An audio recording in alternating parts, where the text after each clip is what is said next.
नमस्कार दोस्तों, कैसे हैं। 2180वें लेख में पहले महीने के 8वें दिन दूसरे बुधवार पर आप सभी स्नेहीजनों को बेंगलोर कर्नाटका से जय श्री कृष्ण के साथ श्री गणेशाय नमः।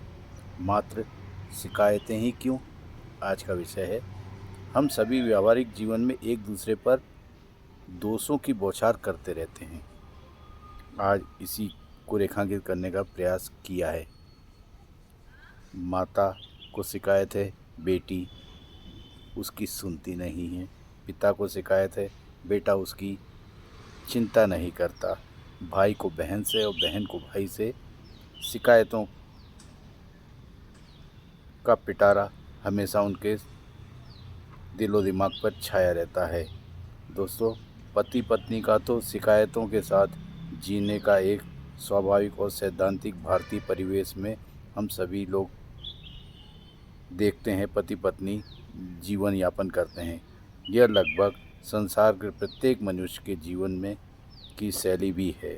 जिसके पास शिकायतें नहीं, ऐसा कोई भी मनुष्य अगर चिराग लेके भी ढूंढोगे तो नहीं मिलेगा, क्योंकि शिकायतें सभी के जहन में होती ही हैं। लेख के माध्यम से विश्वास के साथ विश्वास भी दिला सकता हूँ। अधिकांश लोग शिकायतों के भंवर जाल में फंसे रहते हैं। परिणाम स्वरूप जीवन में असंतोष, दुख, पीड़ा, चिड़चिड़ाहट, हताशा से घिरे हुए अनेकों बीमारियों से ग्रसित जीवन जी रहे होते हैं। क्या कारण है, इस शिकायत पर चर्चा करी जाए तो प्रत्येक को ऐसा लगता है कि स्वयं का व्यवहार ठीक है और सामने वाले का व्यवहार गलत है। सामने वाले से भी अगर पूछा जाए तो वह भी अपना अभिप्राय कुछ इसी प्रकार देगा। दोस्तों, यही कारण है कि परस्पर हमारी दोषारोपण करने वाली भावना का आदान प्रदान होते रहने से कोई भी ठोस समाधान नहीं निकल पाता। अब प्रश्न यह उठता है कि दूसरे हमारे साथ खराब व्यवहार क्यों करते हैं, या फिर प्रश्न यह भी है कि आपने ऐसा क्या व्यवहार कर दिया जिससे प्रतिक्रिया स्वरूप वह आपके साथ ऐसा व्यवहार कर रहा है। यह सामान्य रूप से सभी रिश्तों पर में व्यवहार पर लागू होता है, किंतु विशेषकर पारिवारिक संबंधों में यह बात मुख्य रूप से प्रश्नवाचक दृष्टि से लागू होती है।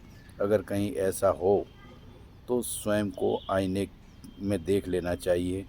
आपके अपने लोग ऐसा व्यवहार क्यों कर रहे हैं। आप शिकायतें करने के बजाय उनकी जड़ों में जाकर समाधान पर विचार करोगे तो निष्पक्ष होकर के अगर विवेचना के साथ, बुद्धि के साथ जागृत रहते हुए उसे ढूंढने का प्रयास करोगे तो आपको समाधान मिल भी जाएगा। बुधवार की शुभकामना के साथ आप सभी स्नेहीजनों को अंत में कहना है कि मात्र आप इतना कर लोगे तब जिससे आपको शिकायत है उसे कुछ हद तक सुधार सकते हो, और अगर नहीं भी सुधार सके तो सामने वाले पर आपको क्रोध, चिड़चिड़ाहटपन कुछ हद तक कम हो जाएगी। अगर स्वयं की गलती भी देखोगे तो निश्चित मानिए सामने वाले की गलती भी छोटी प्रतीत होगी। उसके उपरांत जब आपका व्यवहार होगा वह भी शांत और व्यवहारिक रूप से होगा। निश्चित मानिए आपके सामने से भी आपके प्रतिद्वंदी का भी ऐसा ही व्यवहार प्रत्युत्तर में आपको प्राप्त होगा। आप सभी व्यवहारिक स्नेहीजनों को नमन, वंदन, अभिनंदन एवं श्री गणेशाय नमः के उपरांत नमस्कार।